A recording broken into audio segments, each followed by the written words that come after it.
Здравей, България! Гледате сутрешното предаване. Сега да поясня за всички, че съм в този вид, тъй като отивам днес да участвам в предаването Страх и съм се подготвил.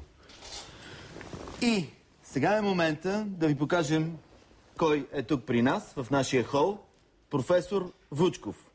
Нашия морален наблюдател. Моралният наблюдател на Здравей, България. Един път седмично, в рамките на 10 минути, както сме се разбрали с него. Той ще дискутира морални казуси от българския живот. Здравейте и добре дошъл. Здравей, радвам се да се срещнем по едно скромно мартенско клонче за Лора и за теб, тъй като на 1 март няма да се видим. Много благодаря. Милене, позволи ми преди да минем към днешната тема, все пак да кажа, че сърцето на морала е справедливостта и боренето за нея. Моралът, това е камбаната на активно работещите чисти съвести. Моралният, разбира се, човек е принципен, той е борбен, но той е и човечен, той е чувствителен, той не е букоеда, той не е железният бюрократ.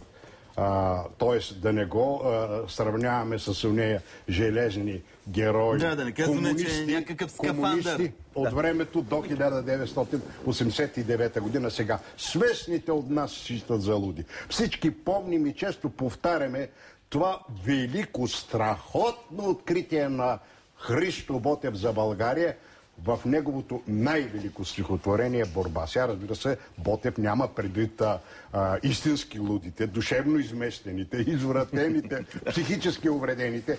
Той има предвид онези, които забравят напълно себе си и тръгват да спасяват било един народ, било цялото човечество, без да мислят, че вероятността да загинат е почти 100%. И най-важното, без все пак да имат възможност да се порадват на това, което ще дойде в резултат на тяхната борба.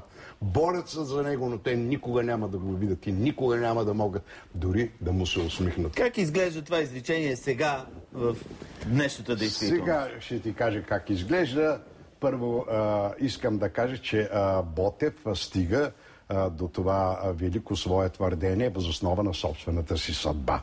И сега отговарям директно на твоя въпрос. Не само много негови завистливи съратници и съвременици, а и много хора, роби на своето удобство, смятат, че Ботев е фуклю, маняк, авантюрист, някакъв лош актьор, тръгнал да спасява България с шепа хора и с една нищо и никаква малка чета.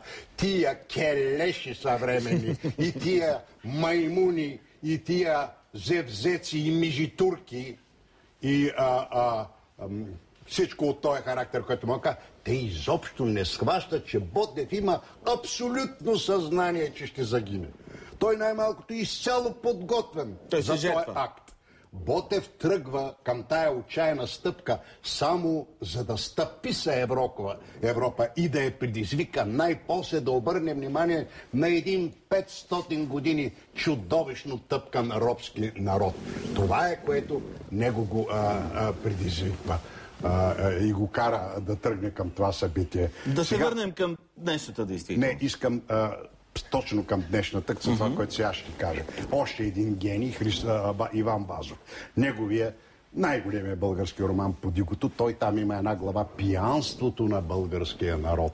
Но това не е изкукуригването и обезумяването на българския народ, а това е опиянението, вдъхновението, шеметния летеж на душата, когато се бориш за един свободен живот. Това е. Няма го сега това опиянение. Отговарям на твоя въпрос. Днес Няма го. Пасивен народ. Клюмнал. Загубил ума и дума.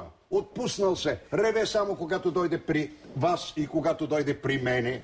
Изцяло защитава нашите позиции. Но когато трябва да си мръдне пръста, за нищо не го бива. Сега във връзка с тая мисъл за пиянството на един народ, нещо, което много важно исках да ти кажа.